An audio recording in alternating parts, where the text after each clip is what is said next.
Slow Chat. I do not have a big agenda tonight. I do not have a whole bunch of prepared notes and talking points. This is genuinely, legitimately just me decompressing, because I have had a hell of a couple of weeks, the last few weeks. If I look tired, it's because I am. And I was going to decompress. I was going to enjoy a cigar tonight anyway. And because this is, I find, the best thing for my head when I'm feeling flat, I'm feeling under it, I'm feeling exhausted. A cigar is what helps me. And I thought, you know what? The one thing that would make that even better is to spend that time with you guys. So that's what I want to do. And you're welcome to join me. Tonight's mostly going to be a Q&A, right? I'm just going to be paying attention to all the comments. And I mean, the comments are pouring in already. Thank you, guys. Thank you, Lara. I appreciate that. Evening, Mel. Good to see you too, Tehelim. Hi. Good evening. Free balling. Yes, absolutely. Hey, they're going so fast I can't even click on the right ones. Well done getting the trailer out. Hi, everyone. Hey, Tofa. Like, literally, the comments are going faster than I can possibly keep up. So thank you, guys. And welcome. Welcome to a Slow Chat. So tonight is mostly going to be a Q&A. I'm just going to be chatting with you guys. If you've got questions about the documentary, if you've got questions about other stuff that's going on, keep in mind, I'm not really super across a lot of other stuff because my life for the last 10 weeks, 11 weeks, and especially for the last sort of 4 weeks since before Christmas and then through into the new year, I have just been buried in this doco. So I'm not necessarily across everything. So there might be a lot of answers that go something like, yeah, I don't really know what's going on there, but feel free to ask the questions anyway. But before we get there, let me light up first of all. But let me give you an update on exactly where things are at, because I know that sort of filmmaking, documentary making, on the one hand, it's something that we've all done in one capacity or another. We've all had a handy cam. We've all done stuff on our phone. We've all done stuff at school or university. We've all got mates who have done stuff. So everyone knows a bit about it. But obviously, sort of the professional end of the industry, it's just on a whole other scale. The rules are the same. The process is the same, broadly speaking. What makes a good professional production is the same as the thing that makes a good home video, and that is story. But obviously things are just on a whole other scale, and the process of how that kind of works, I think, is of interest based on people's questions to me over the last couple of weeks, is of interest. So let me kind of talk to you about how we got to where we are and where we are right now and what has to happen. There's only 48 hours to go. I mean, we're live with the documentary will have launched by this time on Thursday night, less than 48 hours away, but there's still a fair bit to do. Nice. Okay. Let me get this lit. So this is a Hoya de Nicaragua Silver. Should be good. It's only my second one of these that I've ever had. And looking forward to that. I will enjoy that with, I have some Glenkinchie whiskey, single malt scotch with me tonight, which I will try. I've had it before, but I don't remember the flavor profile. So if it's not really a good match to this cigar, I will switch across to my good old faithful Dimple blended Scotch whiskey.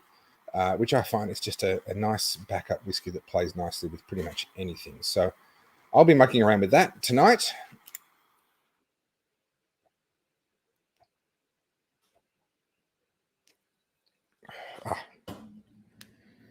Philippa asks, Tofa, do you think they might find a way to stop you from launching? No, I don't.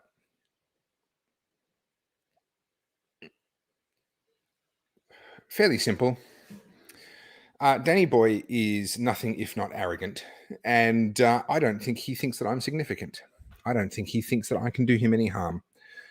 His advisors might be a little more worried. His advisors and the staff around him might be looking at the trailer going, oh shit, this might have an impact. But I think Danny Boy is completely convinced of his own greatness, and it would never cross his mind that some pissant little political commentator from the suburbs could possibly do anything to hurt him. So no, I don't think he really knows or cares what I'm doing right now. That'll change in 2 days' time, but I don't think I'm on his radar at all.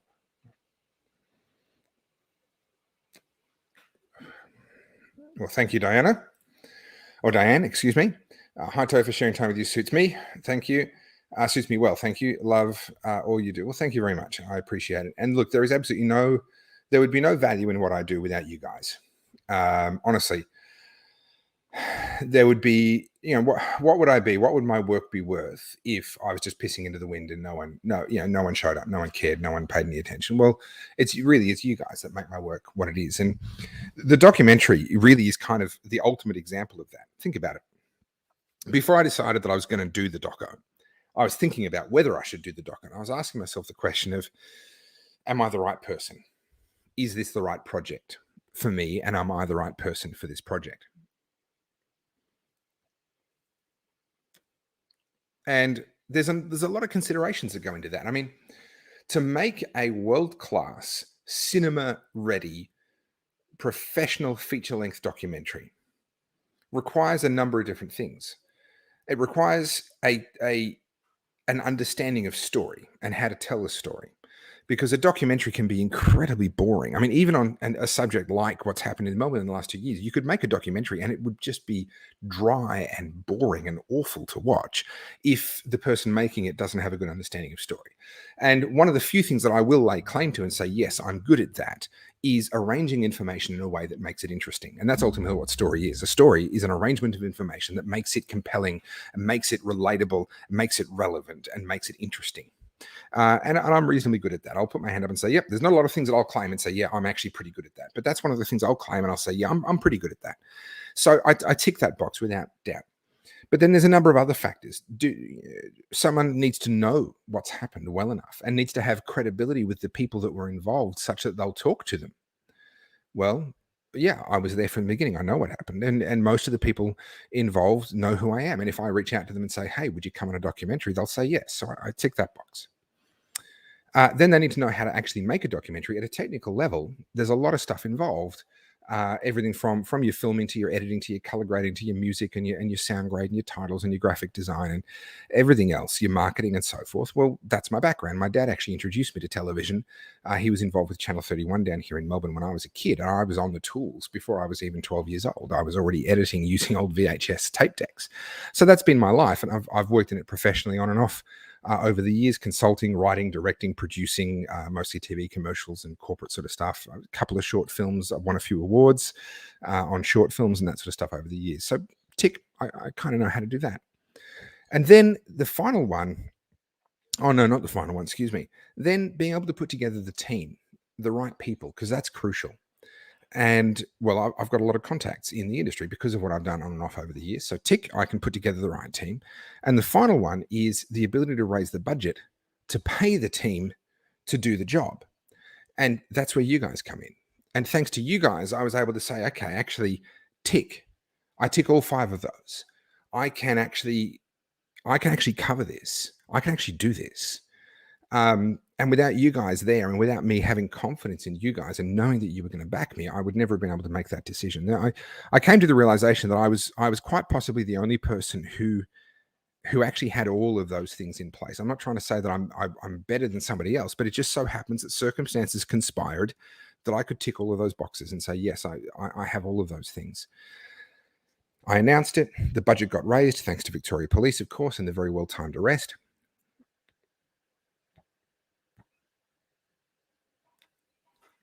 Budget got raised. Thanks again. Over 1,000 people. I think it's about 1,080 people in the end supported the project. I mean, it blows my freaking mind. You guys are amazing, and I could not have done this without you.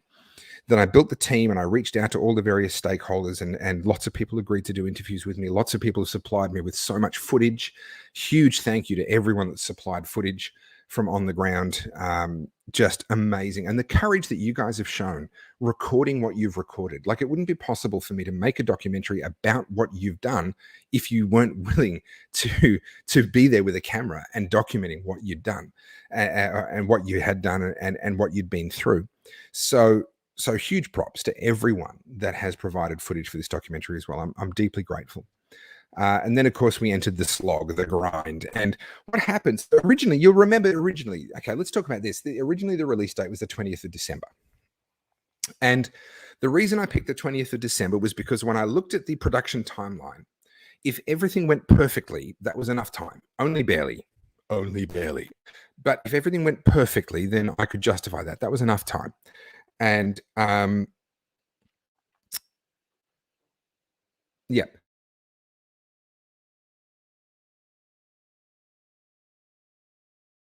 Christmas and their New Year's ruined as well. So That was why I chose that date. Get it out before Christmas, and that way people would be talking about it over Christmas and over New Year's when families are gathered around, lunch tables and dinner tables. They'd be talking about it. It made a lot of sense to me at the time.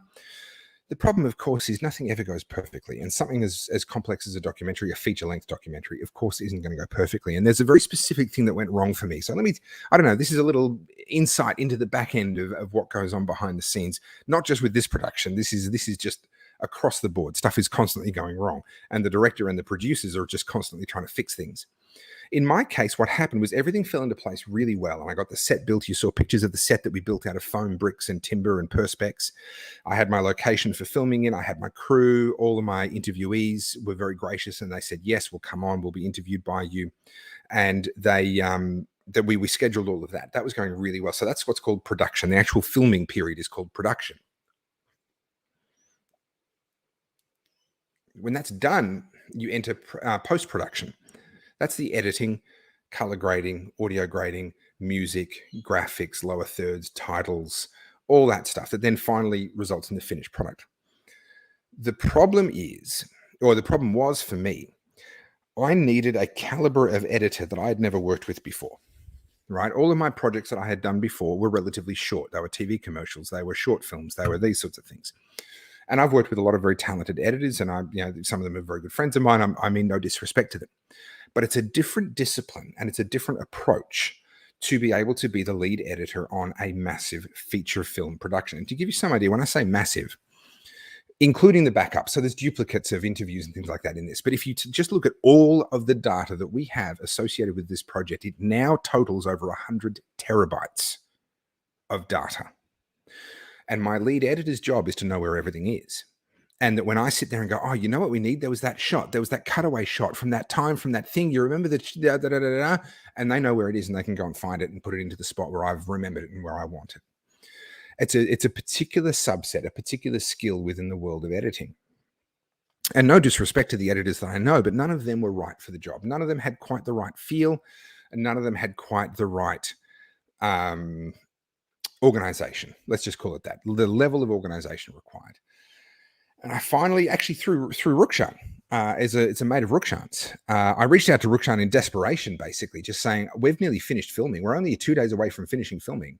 In 3 days' time, I need to be handing my data over to an editor, and I don't have an editor yet. I mean, I have editors. There are people I could have tapped on the shoulder and they would have done the job, but it wasn't right. They weren't the right person for the job. And I'm a big believer in finding the right person for the job. And so I reached out to Rukshan, and he tapped a mate of his on the shoulder, and that mate got in touch with me, and I had a look at his show reel, and I had a bit of a chat with him, and I got his vibe, and I went, you're the right guy. You're the right guy for the job. The problem is, any person who is good at their job in the film industry is busy, right? So I need an editor now in 3 days' time, because I hadn't booked any of the other ones, because I was determined that I needed to find the right one. Now I found the right one. Well, he's not available for 4 weeks. He's booked. He's got other jobs. He's got other clients, right?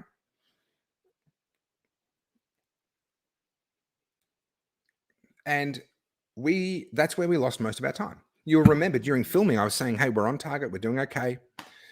And then all of a sudden, nope, the schedule's blown. We're delaying the launch. And that's what we've done. And that brings us to the launch being on Thursday. And that was because I just didn't find the right person to be the editor early enough. Not for a lack of trying, by the way. Now, hopefully, when you look at the trailer, you can see why I was determined to find the right person. Now, the trailer that you've seen was a mix of editing from that lead editor, who I can't name, is one of the people that needs to remain anonymous, and someone else that he then brought into the project. They actually collaborated on the trailer specifically.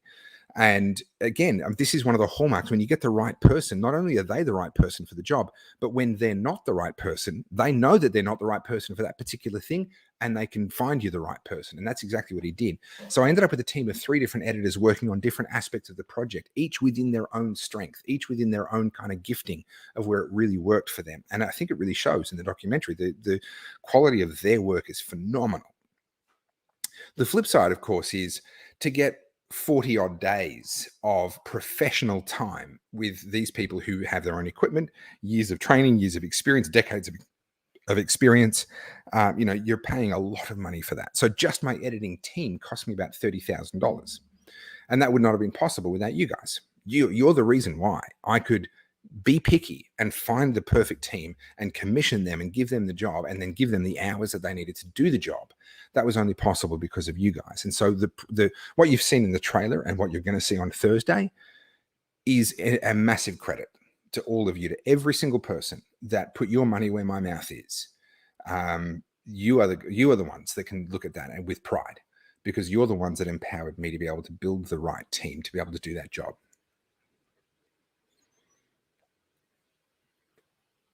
Now, there's a couple of other things that came together just brilliantly. A lot of you have heard the song that's in the trailer. That's a song called Lions. It was written for the documentary by a Sydney-based artist called Mandy Ragg. Her last name is W-R-A-G-G. Incredibly talented. I mean, it shows, right? Just listen to the song. Incredibly talented. And what was amazing with both her, and then there's a song that you haven't really heard yet. I did play it on a slow chat earlier on, but most of you will have not heard that. It's called Rise Up, and that's actually written by Erwin Thomas, otherwise known as Jack Jones from the Southern Sons. And they both, I gave them each a brief, and it was a pretty broad brief. I'm a big believer, the invisible hand, as an economic theory, the invisible hand. I kind of take that same invisible hand approach when it comes to being a director. Now, again, this is the biggest project I've ever directed. I've only ever done smaller stuff before. But even in the smaller stuff, I tend to take the approach that the director is not a position of being a dictator, which some directors view it as, no, I've got this incredible vision and I can see every detail and everyone's just going to do exactly what I say. I don't take that approach at all. I take the approach that I need to build a team where each and every member of that team is in there because they know better than I do in their area of expertise. So I would be an idiot if I sat there and told all of them exactly what to do inside their area of expertise, right? What I need to do is to actually direct, to align, give direction to all of their talents, and then get out of the way and let them do their jobs. And that's the approach that I take really to directing. I'm there to tell a story. And so long as all of them are aligned in the direction of telling that story, then the less I do, the better. And so that was the approach I took with both of these songs. I gave them the story of where this song fits in the overall overarching narrative and the rise and fall of the story that we're telling in Battleground Melbourne. And I told them how I needed it to make people feel, and gave them a couple of reference songs that just had a sound and a feeling like what I felt their song needed to have. And then I shut up and left them alone and let them do their work. And they both came back with freaking amazing songs. Mandy Ragg with Lions. That's W-R-A-G-G. I don't believe it's online yet, but it should be online for you to download in a couple of days. And then Erwin Thomas or Jack Jones with Rise Up. That is online right now. You can, I think it's SoundCloud. I think it is. He's got it hosted there for $1 or $2. You can download it and that's yours. And you can play it as much as you want, but you'll hear them both in the documentary. And they smashed it out of the park. I mean, they smashed it out of the park. You've heard, obviously, as part of the trailer, you've heard Mandy Ragg's song Lions in there, and it's just phenomenal. It's just an amazing piece of work, and it fits so beautifully and so perfectly inside the story.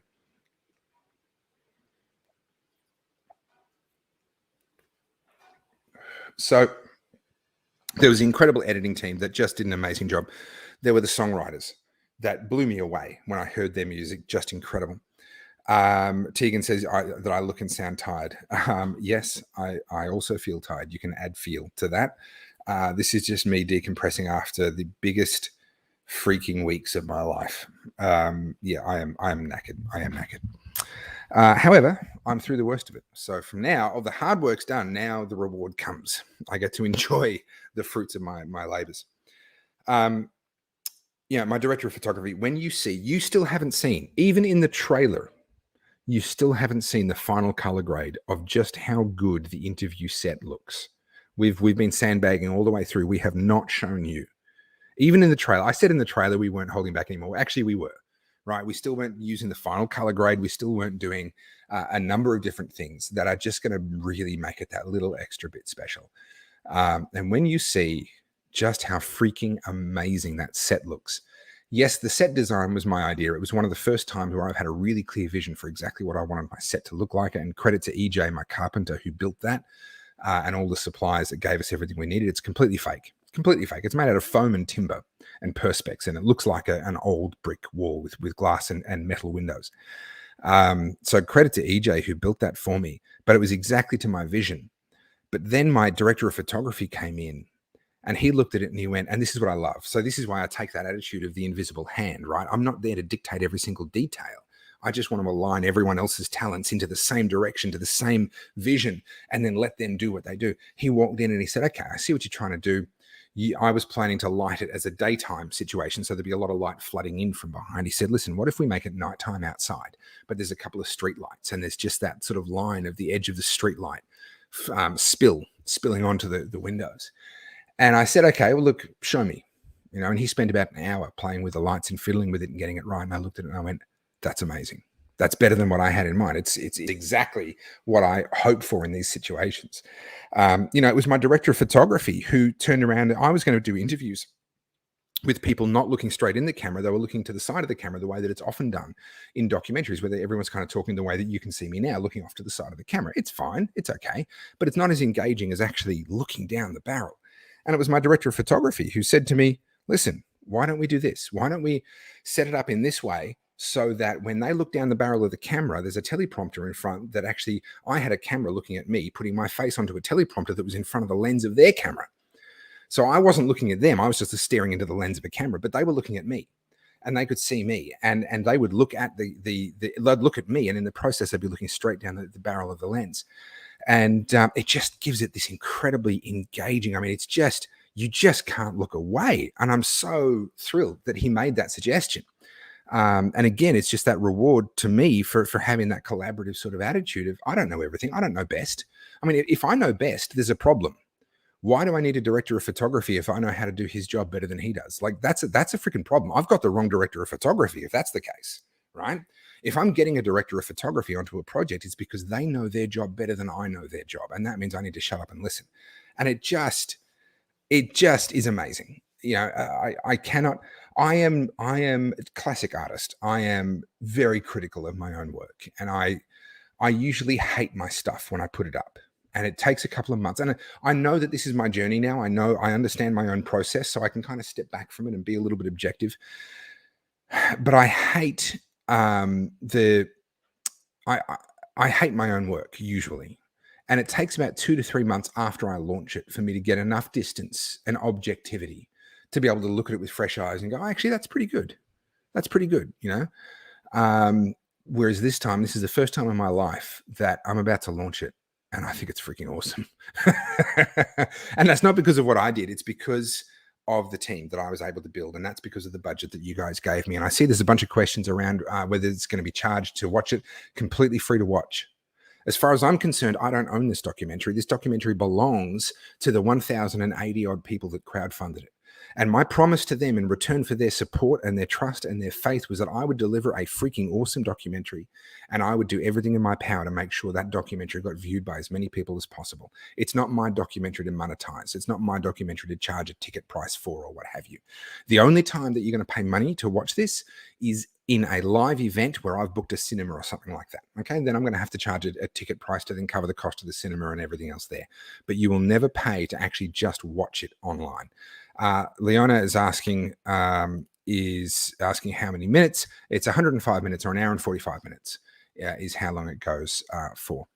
So yeah, completely free to watch. And how are the metrics for the trailer tracking? Asked Jeremiah. Well, we've surpassed 60,000 views across all the main platforms that I've put it on, which is okay. It's not as many as I had hoped for, but there's two things that went wrong.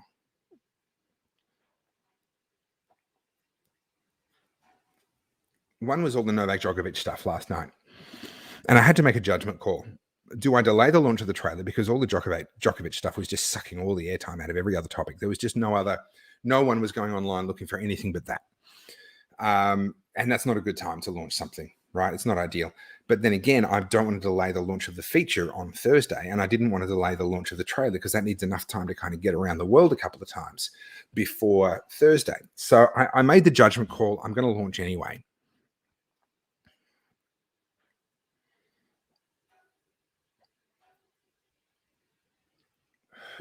So I did. And it was really slow to start with. It's built up a bit of momentum now, but it was really slow to start with. And I think that was the Djokovic effect. But the second thing that's gone wrong was early this morning, my paid advertising, thanks to the budget again that you guys gave me, the paid advertising was supposed to kick in and begin to push it out and ride whatever momentum we'd built up. It was meant to ride that and then get it out to a huge number of extra people. And as that was supposed to be happening, I started getting emails notifying me that my ads were not going to be run and that it was being restricted for various reasons. And that seemed to be YouTube is the only one that's really given me anything resembling an explanation for why, but it supposedly violates their policies around sensitive events.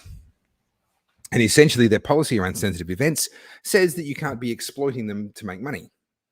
And they've classified this as a money-making thing. I'm trying to direct people to a website, Battleground Melbourne, and they just have the assumption that therefore you're trying to sell them something or what have you. So I've tried to dispute it. The dispute was denied. It's YouTube. You can't get through to a human being. It's all just computer algorithms. You're just talking to a robot.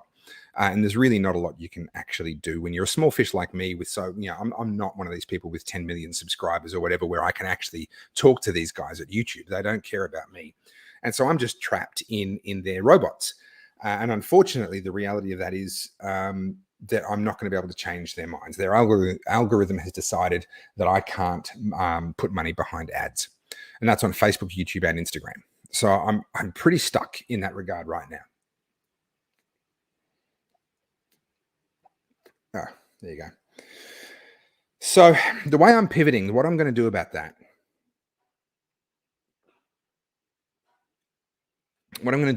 is obviously put the marketing budget into other things. I'm considering a few different options. There are some publications, physical publications, that I could potentially put ads into. And I'm looking at the dollar cost on that and the potential ROI and how many eyeballs that's going to reach. Also, I'm having a conversation with someone at the moment, which is quite interesting. They actually reached out to me, and they're a supporter of us and what our views. And I thought, this is actually interesting. And I'll have this conversation and learn a bit more about this, because it's not an area that I know. And that is the little screens on top of petrol bowsers.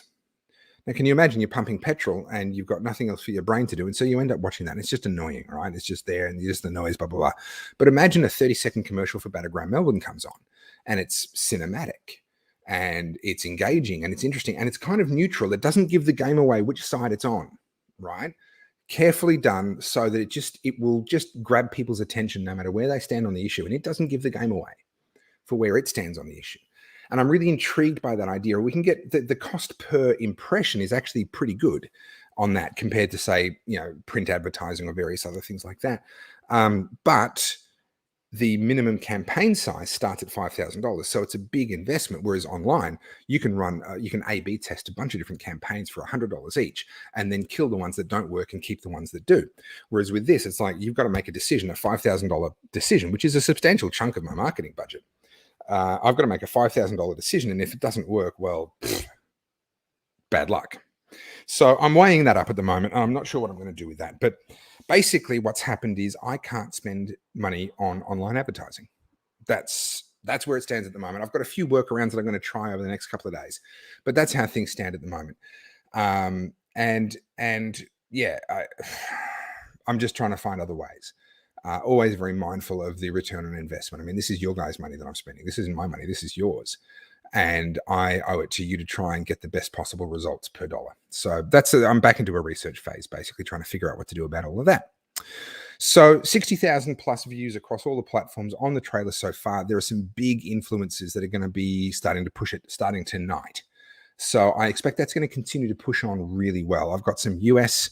I've got a radio gig with Hoodie tomorrow morning. Rukshan should be putting it up on his page tonight, all going well. I've got a US interview later in the week, and I've got a UK interview coming up with I'll be on James Dellingpole's Dellingpod podcast, for those of you that know him. And obviously each time I get any of these sorts of things, I'm trying to then leverage that to then go to someone else who's got a big audience and someone else who's got an even bigger audience. And you're constantly trying to take what you can get and then use that to leverage up to the next thing. And that's the journey for me for the next month. This is not the sort of project that you just launch and it has a 1 week run and then that's it. I'm going to be pushing this and continuously trying to get this to go viral for months, if not years. The other thing that I'm working on very, very heavily now with my team is film festivals. Film festivals are a really interesting world, and a lot of it is just wank. A lot of it is really meaningless wank. But it is a fact that if you have a bunch of laurels on your poster, you've got 15 different film festivals that you've become a finalist in, it makes people stop and look at you a second time. You know, if they're scrolling through Amazon, which we're working on getting on Amazon Prime, by the way, if you're scrolling through Amazon, you're just interested in watching something and you don't know what. No, that poster looks interesting. That poster looks interesting. That poster looks interesting. Oh, and they've got 15 laurels on the poster from film festival awards. Oh, that must be good. It must be really good. I might watch that one. So that's a part of the marketing strategy, and it's not a particularly expensive exercise. It can be if you pick the wrong festivals that have really high entry fees. But if you just go for, the local festivals around the world that have an international or a documentary category, and you just enter a bunch of them, something like this should do pretty well. And along the way, it should pick up a number of finalists, gongs, and maybe even a few wins here and there. Who knows? We'll just have to wait and see. So that's another part of the strategy that my team are working on right now, and getting that, getting all the submissions in, because it turns out there's quite a lot of film festivals. The Austin Film Festival being the most notable one, which is one where, years ago I did it in 2013, or finished it in 2012. I did a short film called The Hustle, and it made the finals of Trotfest in Sydney, and it made the finals of the Austin Film Festival. And so we're going to try and get this documentary into the Austin Film Festival as well, because they kind of know me from way back then, but they know my work, and hopefully that'll help. And just try and get a few awards and a bit of that sort of thing happening, just to add to the credibility of the project, and to add to the weight, the gravitas that the documentary has. So those are all the different things that I'm working on. So whilst my work on the documentary is done as of about 4:00 this afternoon, I've basically clocked off. I've got to watch it 2 more times. Once, as soon as I finish here tonight, I'll be watching it again, looking for any minor defects or issues to get fixed tomorrow morning before they do the final render tomorrow afternoon, evening into the night. And then I'll be watching it again either tomorrow night or on Thursday morning. And that's it. That's the final one. And that's the one that we're going to be putting online. So that's so my work on the documentary itself is all but done. I've just got to watch it a few more times and make notes, and that's it. But my work on making the documentary a success and getting it viewed by an enormous number of people is, in a sense, really only just beginning. So I'm shifting gears in that sense.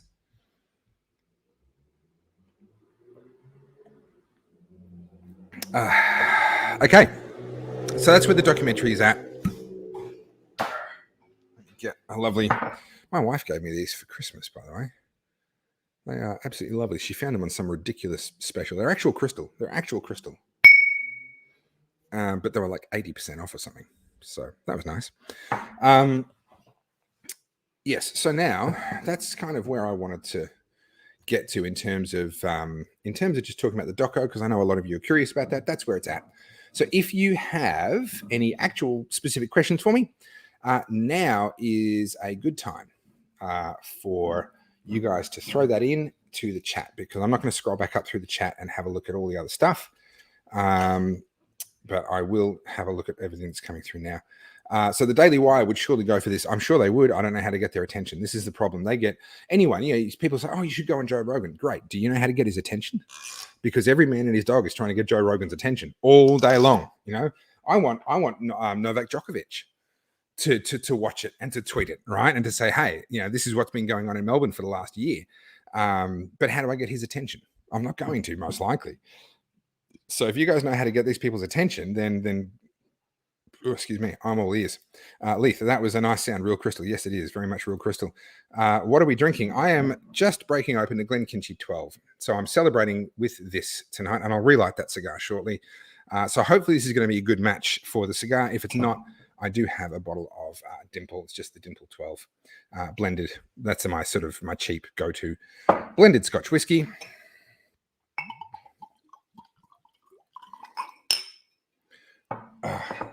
It does make a difference. It feels nice drinking out of nice, even with something in it.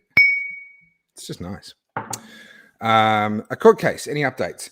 No real updates, to be honest. The court case they've split it up. I've got one date on the 19th and one date on either the 21st or 23rd. I can't remember. I don't remember which ones of those fall on weekends and which ones don't. Not really stressed about it. It is what it is. I knew what I was getting myself into. Meh, whatever. I'll update you once what's I know what's happening. Really.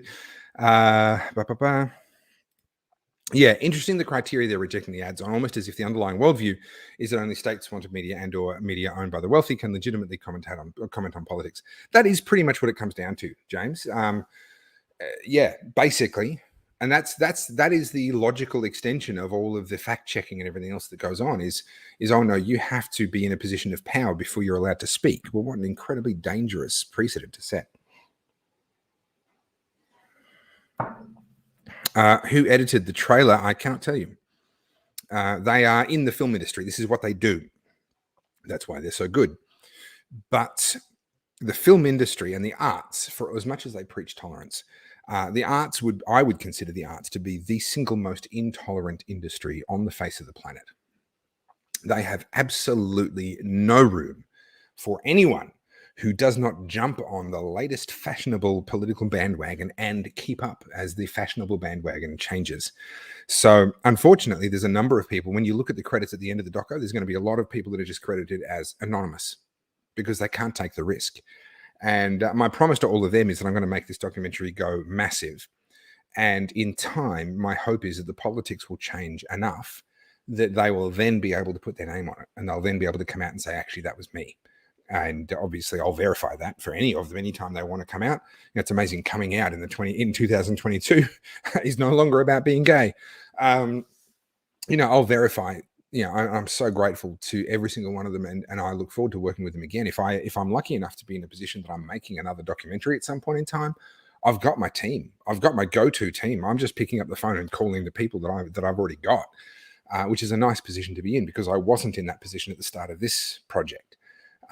So I have massive respect for all of them, and I do hope to work with them again. And I hope that in the not too distant future, they can all claim the credit that they deserve. I would love to interview Novak, as would everybody. I'm sure Rukshan, Avi, all of these guys would love to interview Novak, but I have absolutely no way of contacting him. So, and no real route. What am I going to say to him that's going to make him want to talk to me, right? What would that conversation look like?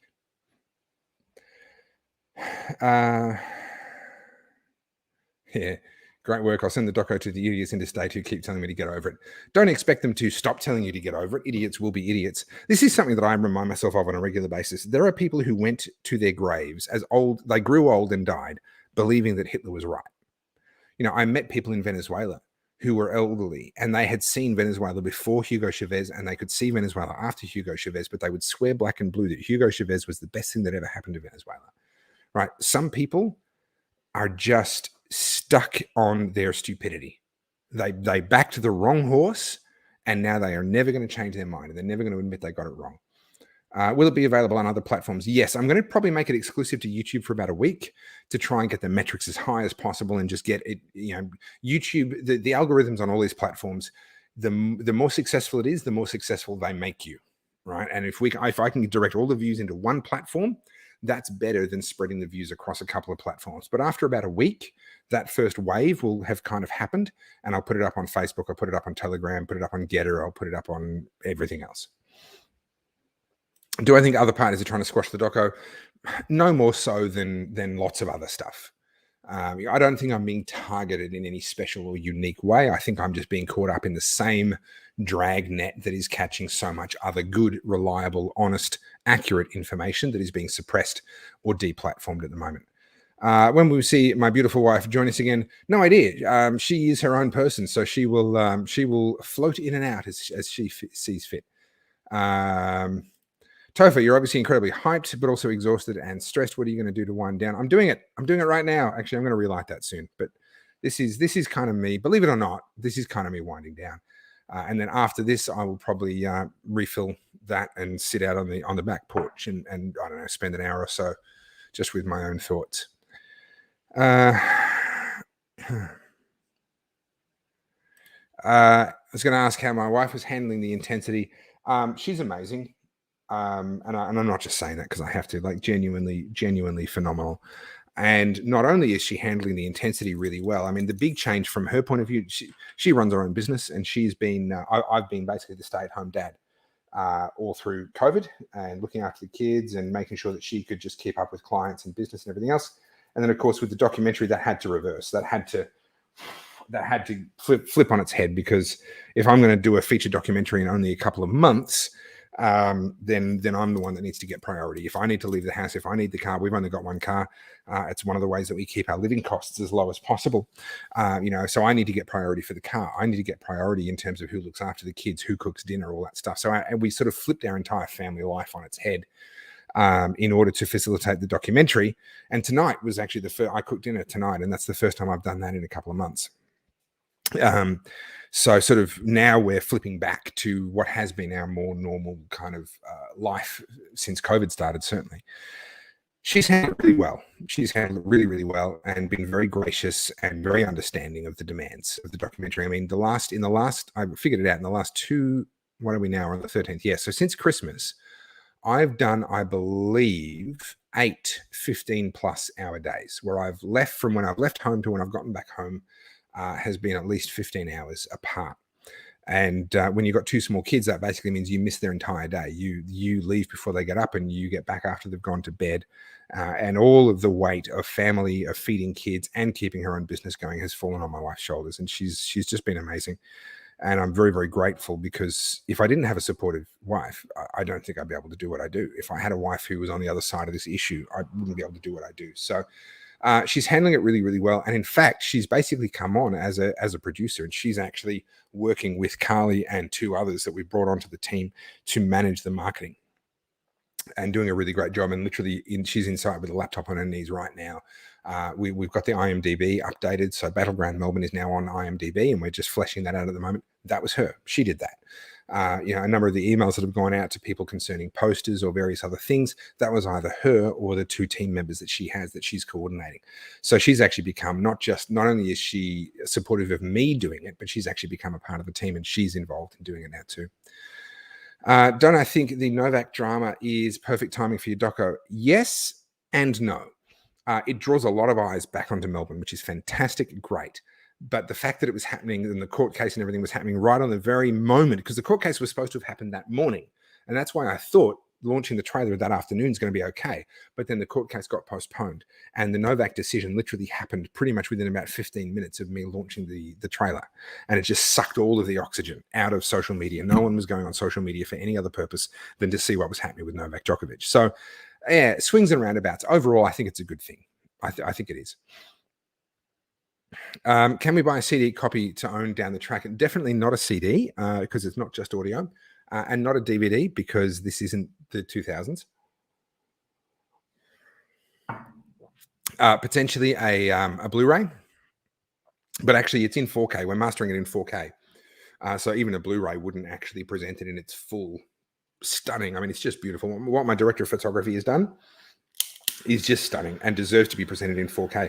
And you'd be amazed how many of the freedom fighters are out there filming the protests in 4K. It's quite amazing. So I would like, if I'm going to deliver it on a physical media, I would like it to be 4K, not Blu-ray, not DVD. But I haven't even thought about it, because I'm just focused on actually making the doco. All those other deliverables and stuff I can think about in coming weeks. And it would come down to demand. I mean, I'm not going to make it on spec, because that costs money. Like all the graphic design and everything else that goes into that costs money. So I would only do it if I was convinced that I had enough sales that I would at least recoup all of that cost, because I would have to pay for that out of the budget for the documentary. We don't have money lying around that I can just go, oh yeah, I'll fund a DVD. We don't have that kind of money. So that's coming out of the marketing budget. But that's not what you gave me marketing budget for. You gave me marketing budget to market the documentary. So I can't do those sorts of things unless I already know and I have pre-sales to prove that I'm going to get at least that much money back again. And then if there's profit, well, that all goes back into the marketing budget as well. So there is an argument to say, if there's enough people that want it, it's a good thing to do. And I can, if I can actually turn a profit on that, then that actually adds more marketing budget into the documentary. We can sustain more marketing for longer. But it's going to have to be on a pre-sale type basis, and I've got to give some thought to how that would work, and I'm just not ready to do that yet. My brain is still fried. I'd be happy to talk to Stu Peters. I don't have any direct contact with him, and I haven't tried to, but if you do, then great.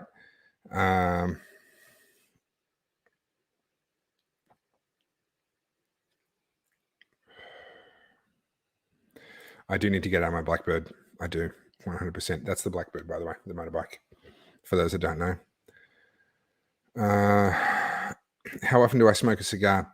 A couple of times a week. Keep in mind, I own a cigar business. I have a business partner up in Sydney. We import and sell. We're fully licensed. It's all completely above board and legal. We import and sell cigars. So this does not cost me anywhere near as much as what you're used to paying in Australia. So cigars are an expensive hobby, not so much for me. And pretty much I am smoking less than the profits of the business, if that makes sense. So everyone else buying cigars through the business is funding my enjoyment of cigars. But yeah, a couple of times a week, usually. I would love for her to join us again too, but it's probably not going to be tonight. Yeah, so we're planning a link, a tagging campaign, Mel. Maybe if enough people tweet Novak with your trailer, it would be noticed.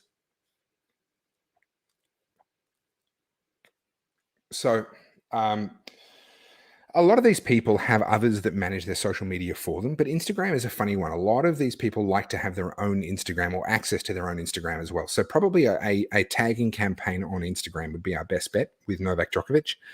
And I was going to do that today, but then send out an email asking everyone to do that. And I just never got to it. So tomorrow morning, the email that I send out. So if you go to topherfield.net, you can sign up for my emails there. Or if you go to battlegroundmelbourne.com, you can sign up for the Battleground Melbourne emails there. At the moment, they're kind of the same thing. I'm sending out each email to both mailing lists just the same. Then tomorrow, all going well, I've got to talk to my team and finalize it with them. But all going well, tomorrow we're going to do a tagging campaign specifically aimed at Novak Djokovic and just try our luck and see what happens. Because if he reshares the trailer on Instagram, then it goes global. I mean, that's massive. So we'll see. Do my editors agree with the message of the doco? Were they just doing it because it was a paying gig? They definitely agree, but they also were definitely happy with the paying gig. Both. They're keeping their names quiet because of the industry. It's such an intolerant industry.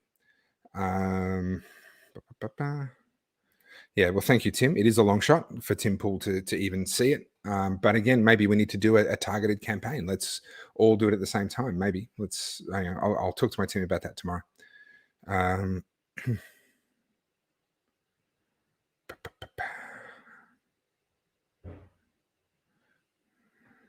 Oh, wow, 5 a.m. Marianne, go to bed.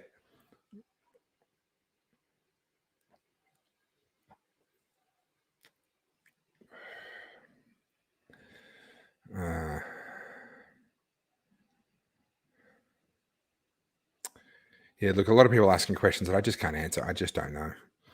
I don't know. This is a good one. Am I expecting backlash from the government or for them to try and shut the doco down?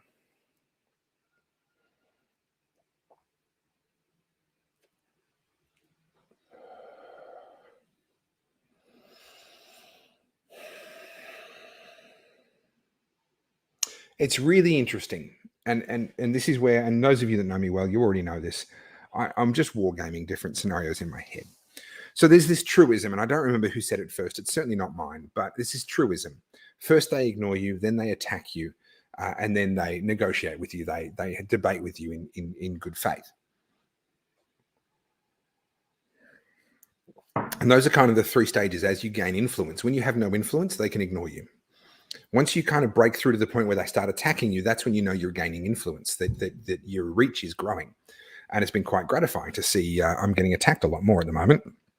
I've been an increase in trolls, and I've been peripherally mentioned in a few news articles and things like that recently. They don't really go for me for some reason. I'm not quite sure why, but they'll go for, let's say, Rookshard, and then they'll mention my name somewhere in the article. So I'm clearly getting to the point where they're beginning to realize that they can't just ignore me and they have to start attacking me. There is an opportunity, if this documentary goes really well and the launch is hugely successful, there's an opportunity for me to almost leapfrog the attack stage and to go so quickly from where because they're still mostly just trying to ignore me and pretend I don't exist. And if I can leapfrog really quickly to the point that I've got a documentary out there that's got, let's say, best case scenario, it's got millions of views, right? It's just gone nuts and millions of people around the world have watched it. I could, and then all of a sudden, yeah, okay, I'm on Tim Poole, maybe on Joe Rogan, maybe on who knows. Like, let's just take a blue sky type approach. This just goes nuts. Then I could very quickly actually transition from being so small that they don't want to mention me because they don't want to give me any airtime to being someone that's actually got too many viewers and too much clout that they can't just attack me the easy way. They can't just call me a racist. They can't just call me a right winger. They can't just use the usual slurs that they would use against someone like myself.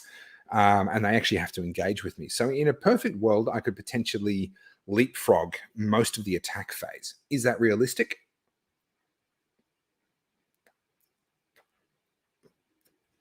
It's possible, but it's not likely. Most likely what's going to happen is they will start out by trying to ignore it. So it'll launch and there won't be anything for a couple of days because they're hoping that it just dies and they don't want to draw attention to it by commenting on it or criticizing it or anything. Then once they realize that that's not working and it's getting millions of views and they're now obliged to say something, they have to react, which will be a huge win for me, by the way. If I can force Daniel Andrews to have to react and make a comment on the doco, he'll attack it. Of course, he'll say whatever about me, whatever he wants. But if I can make him do that, that's a huge win. Once they reach that point, then they'll go on the attack. The question is it just verbal or do they, for example, launch a defamation lawsuit? Now, they know they wouldn't win, but that's not the point. They have the money to launch one. They don't care about the money it costs to run a losing case. It just means that for 2 years, they can say, oh, that documentary. No. Oh, we're suing him for defamation. No, don't trust a word that's in that documentary. And it takes 2 years for them to finally lose that court case. But in the meantime, they've got this wonderful deflection, right? To say, oh, no, we're suing him for defamation. And these are the sorts of games that do get played. So something like that may happen. That may come up.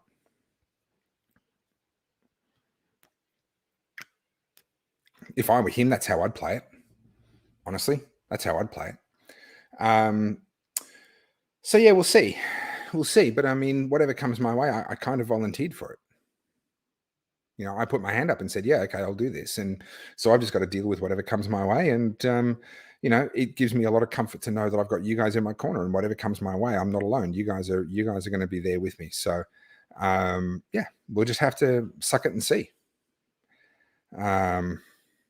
Thank you, Stephen. I appreciate you trying, but you're quite right. Joe Rogan and probably not even his team would ever actually read messages from just a general person. Where can I see the trailer? The easiest way is to go to battlegroundmelbourne.com. The trailer is embedded on the homepage there, battlegroundmelbourne.com. Just scroll down a little bit and you'll see it. Otherwise, on the Topher Field Facebook page, or if you go to the Topher Field YouTube page, just scroll down a little bit, you'll see it there. Yes, this film industry isn't open-minded. Shocking. And Sebastian, thank you. You're one of the people I'm talking about when I talk about people that supplied me with footage.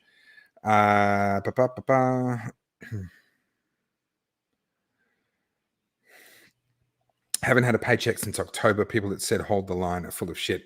No one's saying it now. Well, people are still saying it now.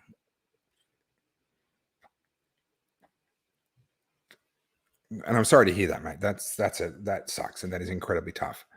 You're definitely not the only one. I get multiple messages every day from people that are in a similar situation, and they're just saying, "Look, what do I do? How do I survive? How do I pay bills?" And the honest answer is, I don't have an answer for you. I'm sorry. I wish I did. I wish there was some easy, glib answer that I could just copy and paste and say, "Here's all your problems solved," but there isn't one, unfortunately.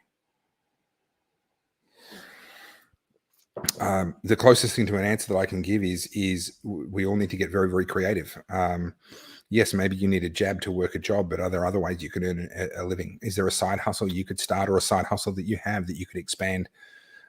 Is there a mate that you could work for who's not going to want to know about those sorts of things, etc.? So, yeah, I don't have an answer for you, but I'm sorry. I'm sorry that that's your situation. Yes, the arts are very much intolerant behind closed doors. Here, coming out politically is considered worse than coming out as gay used to be considered. Yeah, it is. All right, I'm just going to jump to the end of the comments because there's just a truckload there, and I can't keep up. Yes, Daniel. So Avi and Rukshan, they both are aware of it. I believe Rukshan has already posted on his Instagram, and I think we had a chat on the phone today, and I think he's going to be posting it to his Facebook tonight. Obviously, it's his Facebook; it's not mine, so it's up to him what he does. But based on our conversation, I think it'll be going up on his Facebook sometime tonight. Avi's been a busy boy. And so I actually haven't spoken to him in the last couple of days, but he's very much on board the project. I mean, he's in the project and he's very much on board the project. And I've no doubt that they will each, in their own way, be doing what they can to help get the word out.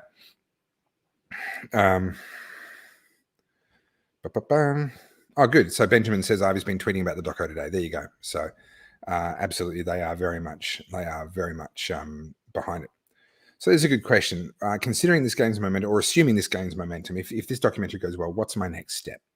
I've only just begun to ask myself that question because my focus has been on doing a good job. If I don't do a good job, then it's a moot point because it's not going to get momentum.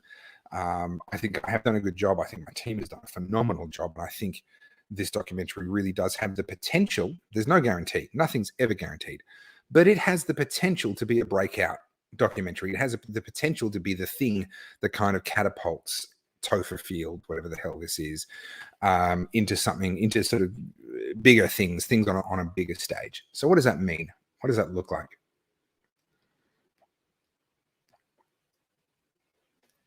Well, it's interesting. Documentaries are their own little subset of the artistic world. So it's interesting. Documentarians get to kind of chart their own course, I think, a little bit more than other disciplines in the film industry and in the arts get to. So really, it's up to me, and especially given that I'm able to crowdfund for the right project. Obviously, if you guys look at it and go, yeah, no, I'm not crowdfunding that, well, then it's going to fall flat. But if I've got the right project and I put it up there and you guys look at it and go, yeah, this is the right project and you're the right person to do this and you back me in it, I've kind of got freedom. I've got the opportunity to go, well, what's important? What am I passionate about that I believe is really going to make a difference? And my mind has gone to a number of different places just in the last day or two as I've allowed myself to begin to think about this a little bit. My mind has gone a few different directions. The obvious kind of, I don't know, almost cop-out. I don't feel like this is the right answer, but just to give you a spectrum of where my brain has gone, it would just be to do Battleground Australia. Okay, same thing, but now let's zoom out and talk about what's happened across the different states. Talk about WA, talk about New South Wales and the contrast between the two. Talk about the federal border stuff. Talk about all of that. It doesn't really sit well with me. It's derivative. It's not going to be fresh. It's going to be a derivative of what I've already done. It's not a challenge for me. It's not going to push me into new territory, and I'm not going to be passionate about it, if I'm honest. Something that captures my attention a little bit more is something like Battleground Ivermectin. And something like that, actually talking about on a global stage what happened with, I shouldn't have said the name because now the censorship might pick up the video, but what happened globally with that, and really trying to dig in and get to the bottom of why it was suppressed so much and what are the implications of having medical bodies denying a known safe, effective treatment, et cetera, et cetera, et cetera. The downside of that, of course, is that other people are already doing a really good job on that. And not the downside. I mean, it's great that other people are already doing a really good job on some of that. But it means that I can't bring as much to it in terms of just the value of having me come along and do something. It's the value of that in Melbourne is obvious because no one else has done it. But me wading into an area where other people are already doing a pretty good job, there's less of an argument for why I would need to do that and for why I should be asking you to support me in doing that. So the honest answer is I don't know. I don't know where I go from here. And I don't need to know yet, to be honest. It's not a decision. It's not like I need to have made that decision. There is one thing that would be nice.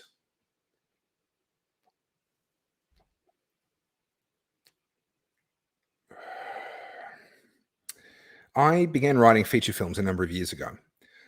Ironically, one of them is based on a pandemic, long before any of this stuff kicked off. So on our not on our honeymoon, it was shortly after we got married in 2014. My wife and I flew to the US, and I had my little laptop on my knees, and I was banging away in Final Draft, a script writing software, and I wrote the first draft of an aeroplane-based drama, and it's essentially a flight from Mauritius to Perth, and on that flight, a new pathogen becomes apparent, and it's sort of Ebola on steroids. It kills in a couple of hours. Typical Hollywood stuff. Like, it's completely unfeasible from a biological point of view.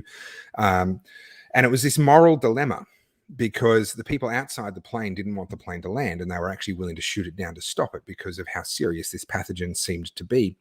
And the pilots on the flight deck, one of them wanted to get her passengers down alive and safe, because that's her job and that's the commitment that she makes to every single person that steps onto her plane. And the other one is a younger male co-pilot who's less experienced in the commercial world. And he has, for his own backstory reasons, he has this almost redemption drive that he views this as his opportunity to kind of save the world and redeem his own honor by killing himself and everyone else on the plane. And so the whole thing is set in the cockpit. The viewer never leaves the cockpit of that plane. You go from takeoff all the way to, I won't say what happens, all the way to the end, all just locked in that cockpit. It's a very, very intense psychological thriller / drama based around a pandemic that's happening in Mauritius and is on board that plane. So I've always wanted to do nonfiction. Excuse me. I've always wanted to do fiction work. I've always wanted to do films, feature films. There's another script that I've only done a very early draft of. So that script I've done about 7 drafts of. I've been working on that for some time. It's definitely not production ready, but we could potentially actually get that up and ready to film in only a couple of months, get on a script editor and a couple of mentors to then just develop it to the point where it's ready to shoot. I've only done one draft, a very early draft of an Australian-based story. It's a time travel thing where essentially a couple that is settling the land in inland Victoria in the 1800s gets transported to the same place, but to the modern day, and their little hut and their lives are suddenly sitting there in the football oval in the middle of a country town where they'd built their house originally and had long since dilapidated and ended up as the middle of a little township. And they get thrust into the modern day. And it's a little bit situational comedy, a little bit drama, sort of political commentary. Some parts Monty Python, some parts Stephen Sondheim, some parts Aaron Sorkin, depending on which angle you kind of want to take on that.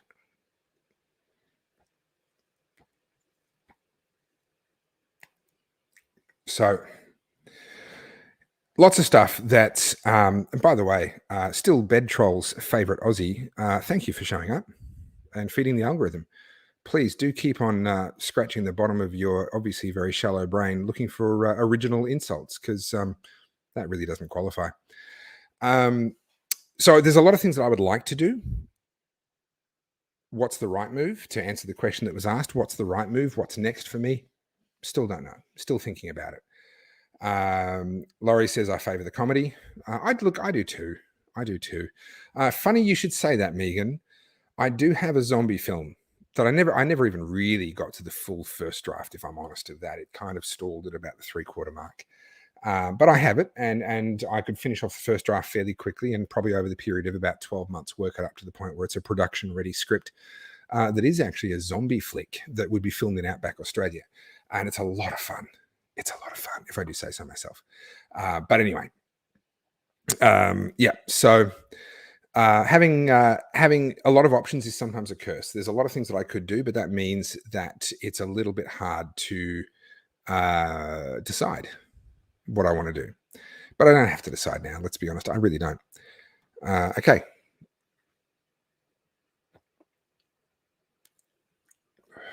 So Celine, you're spot on here. And this is my point. Like, all this information is already pretty well known about why Ivy was suppressed, why HCQ was suppressed. We already kind of have all of those answers. So I'm not convinced there's a huge amount of value for me to bring in diving into that. I don't know. Oh, you know what is coming up this year? And I just had a chat on the phone with him again today just to confirm it's not 100% confirmed. It has to go through the board and be signed off through all the right channels. But I'm deeply into conversations with the Institute in Public Affairs and doing a weekly show in collaboration with them. And that'll be in addition to the slow chats on Thursday nights. It's probably going to be a Monday night. That's probably going to be the show. And that'll be a weekly show sponsored by the Institute of Public Affairs, all going well. It's not locked in yet. And that should be good fun. That'll be really topical. We'll be looking at issues that have happened during that week and commentating on that, bringing in guests and having a bit of fun with that. And yeah, so that is one thing that is coming next year, definitely. Damien says, a film with lots of explosions. I know a guy who can help. That guy would be Damien, by the way. Damien is my business partner in The Cigar Professor, which is the cigar business that I mentioned a minute ago. And he's also an explosives expert. and very, very good too. Ba-ba-ba. Okay. No comment.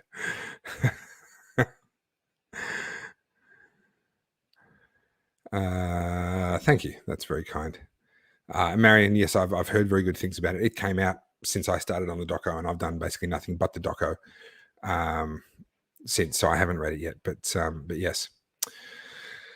All right, I'm going to enjoy this, and I'm going to enjoy this, and just give a moment for if you've got any other specific questions you want to ask around the doco or whatever else. Now's the time. I'm not going to do a long show tonight. I'm tired, as I'm sure many of you can tell.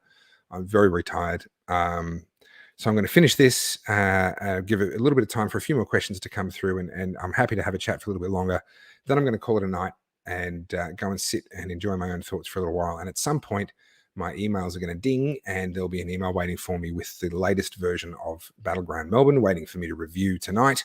And I need to have my feedback back to the editors by tomorrow morning. So unfortunately, my work for the day is not completely done. Nevertheless, I've enjoyed this last hour and a bit decompressing with you guys. So if you've got any final questions, now is the time.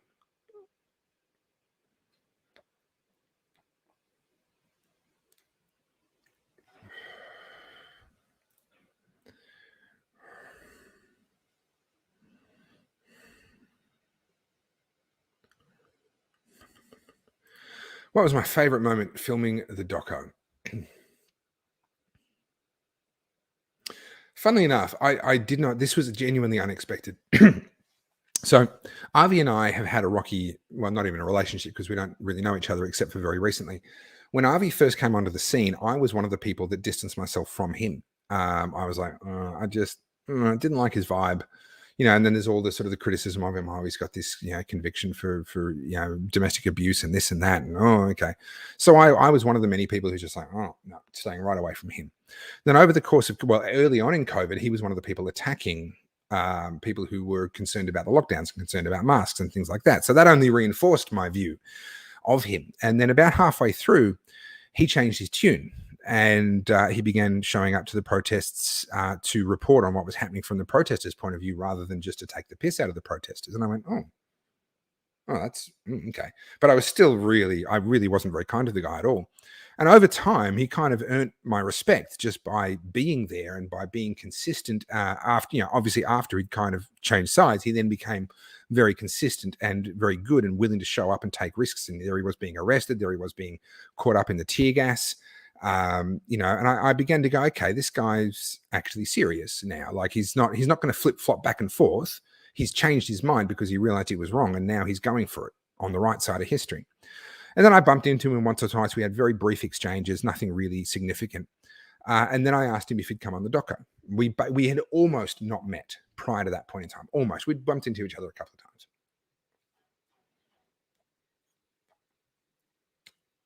And to my surprise, he said yes, because I'd said some fairly unkind things about him pre-COVID back in his early days with Rebel, where I really just didn't like his vibe. And he just said, yep, absolutely. When do you want me? Where do you want me? I'll come and do it. And I sat in a studio we did a photo shoot with him. And that was my first time I actually ever really actually met him. And one of the things I realized was that this wacky kind of persona that he has on camera, it's not a persona. That's actually him. He's not playing. He's not putting it on. It's actually him. And that made me go, okay. I respect that a little bit more. Like if it was a persona that he's putting on, yuck. But if actually that's just who he is, and that just carries across onto the camera, well, okay, then I've judged him a little bit unfairly. And then I interviewed him for the doco, and he's freaking hilarious. He's genuinely very, very funny, but he's also incredibly self-aware. And this, I think, was what really impressed me. People are going to laugh that you would ever describe Avi Yemeni as humble. And humble may not be the right word, but self-aware, I think, would be the right word. He knows he's offbeat. He knows he's wacky. He grew up as one of, a billion kids in the family. He's had some interesting life experiences, not all of them positive, that have left their mark on him in various ways. And he knows it. And he owns it. And he doesn't hide from it. And in the end, my interview with him was actually the most fun. And you can appreciate 6 days in a studio staring into the camera lens as I was, because I was going through the teleprompter for the others to see me. 6 days seated in this dark room was an incredibly intense experience. And I'm talking to people that are talking about suicide and talking about losing their businesses and families splitting and all kinds of really intense stuff. And then I get this guy in there and it's just funny. And I reckon I would have to say that became my favorite interview, became my favorite moment, was actually interviewing Avi. He is, as I Am Fried Chicken says, he's a little shit stirrer. He is 100%, but he knows it and he has fun with it and he plays into it. So I'm happy to go on the record and let the haters say what they want. I'm happy to go on the record and say, I like Avi now. I was wrong about him to start with, just as he was wrong about us and the movement to start with. And I really like the guy. And that interview, I would say, is my favorite moment.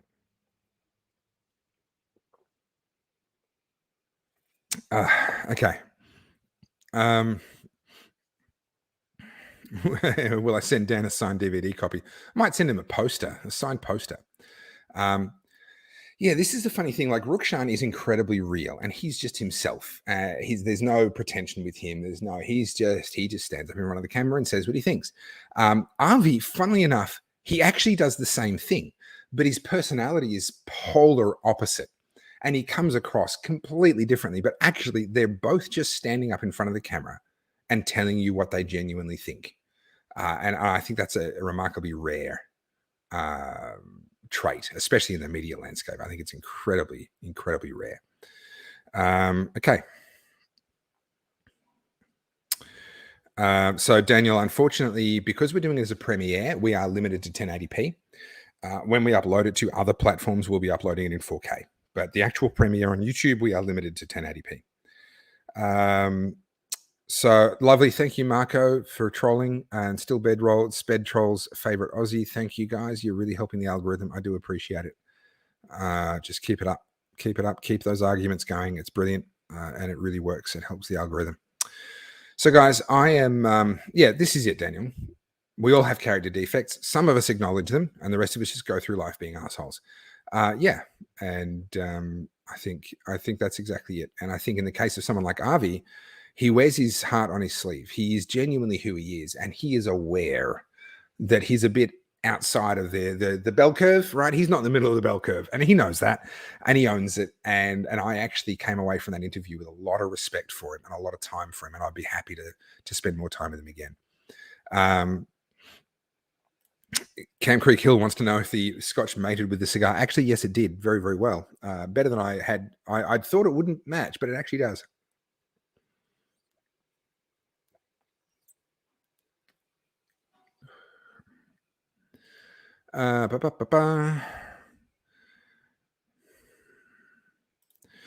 Yep, do that because it's free, Marco. This is the thing that amazes me with trolls, is how little mental effort you put into your trolling. It's a free documentary. Pirate away. That's the point. I just want people to watch it. Pirate it. Let it be pirated all over the world. And maybe next time you try and troll me, actually put some mental effort in, hey? Just for a change. Just for something completely different. Okay. Still can't get the link to the doco to work. Go to battlegroundmelbourne.com. That should work. Cool. Guys, Thursday night, 7:30, YouTube exclusive premiere. The link will go out in my emails. Go to tofufield.net to join my email list. Go to battlegroundmelbourne.com to join the Battleground Melbourne email list. The same link will go out on both email lists. It'll be put up on my Facebook page, my Instagram, and everywhere else as well once that is set up. So I expect to be setting up the stream tomorrow sometime. And then once I have that link and the stream is set up, then we will then email it out to everybody. I'm sorry, I'm so tired. I'm losing my train of thought. We'll email it out to everybody, YouTube exclusive. And obviously the first 24 hours is really important to try and feed the algorithm and get YouTube to start pushing it out to more and more people. So we want the maximum number of people ready to watch the premiere when it happens, and then be commenting, be sharing. Trolls, please come along. Just come along and just like feed that algorithm. Comment as many times as you possibly can. It would be greatly appreciated. And that way we can just get YouTube to go, oh, hey, this is big. This is happening. There's lots of people watching this. There's lots of interaction. I'm going to push it out to more people. And that way we can have a really good premiere. And then after that, I'm going to sleep for a long time. And then sometime after that, yes, I believe it's 6:30 in Queensland, 7:30 Sydney and Melbourne time. Yeah, so we can, I will sleep and then I will have a think about what comes next. But I can tell you 2022 is shaping up to be a pretty exciting year. So thank you so much, guys. I really appreciate you spending some time with me to decompress. I'm going to enjoy the rest of my cigar, the rest of my scotch, and see if I have the latest version of the documentary to review for any last minute changes. If I don't see you before Thursday, I'll see you for the premiere. Thanks, guys.